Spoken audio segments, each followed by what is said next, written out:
Guys welcome back to my new short. তো তোমরা কেমন আছো? তো আজকে আমার পিসি বাড়িতে আমি গেছিলাম নবান্ন উৎসবের জন্য। আর দেখো এই কত প্রবলেম করছে, নিজের ফেস দেখাচ্ছিল না, বাট আমি চালাকি করে কখন নিয়ে নিয়েছি। আর দেখে এত হাসি, বাপ রে বাপ কি বলবো।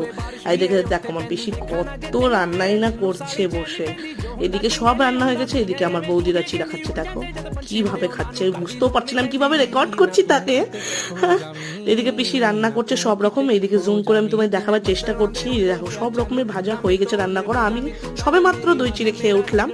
আর জানো বন্ধুরা, আমরা এই বাড়িতে প্রথম থাকতাম। দেখো চারিদিকে শুধু গাছ আর গাছ, আর মাঝখানে আমাদের এই বাড়িটা ছিল, যেখানে এখন কেউ থাকে না। পিসি নবান্ন করতে এসেছে, জাস্ট আমার দাদা গ্যারেজ করে। এখানে দেখো এই পুচকুটাকে পুরো দইয়ের হাড়ি নিয়ে বসে গেছে। আমি তখন থেকে বলছি এই মাথাটা ঘুরাই দিকে। এবার এই যখনই দেখেছে ক্যামেরা, আবার খেয়েও দেখাতে হবে যে কেমন লাগছে দইটা। বাহ! আর এদিকে দেখো দাদা আমাদের গান শোনাবার জন্য বক্স ঠিক করছে।